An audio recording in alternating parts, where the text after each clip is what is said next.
Psychologue atypique, épisode 45.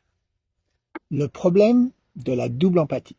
Alors, je suis un psychologue qui a reçu un diagnostic de TSA à l'âge de 59 ans. Je ne suis pas un expert en autisme, c'est juste que l'autisme est devenu un de mes intérêts spécifiques.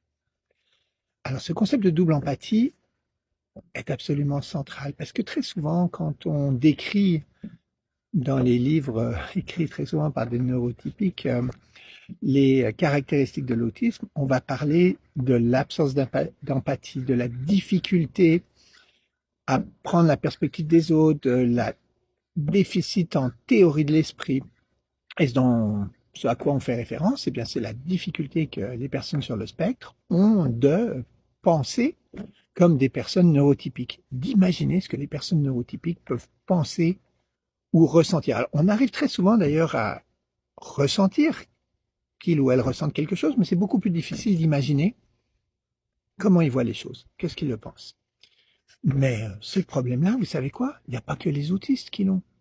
Parce que les neurotypiques ont également le même problème. Ils ont une difficulté énorme à se mettre à notre place. Ils ont une difficulté énorme à s'imaginer comment on pense, comment on reçoit les choses, comment on les perçoit, comment on les ressent. Ils ont en fait des déficits très profonds de théorie de l'esprit autistique, au moins aussi profonds que nous avons des déficits de théorie de l'esprit neurotypique, non autistique. Et donc, on pourrait dire que les neurotypiques souffrent d'une profonde absence ou d'un déficit ou de déficience très profonde dans leur capacité d'empathie envers les personnes neurodivergentes. Alors tout ça, c'est un peu dit en blague, mais c'est aussi quelque chose de très sérieux.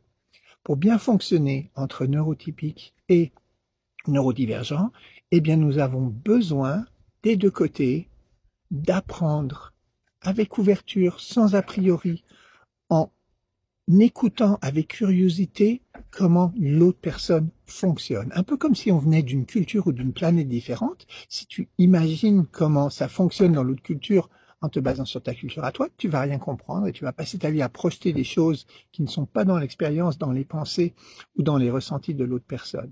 Reconnaissons nos différences et apprenons avec patience, bienveillance et oui, empathie au final, qui commence par dire, eh bien, je ne sais pas ce que tu penses, je ne sais pas ce que tu ressens, dis-le-moi afin que je puisse l'apprendre et qu'on puisse avoir ensemble de belles relations, des connexions profondes, riches et profondément humaines.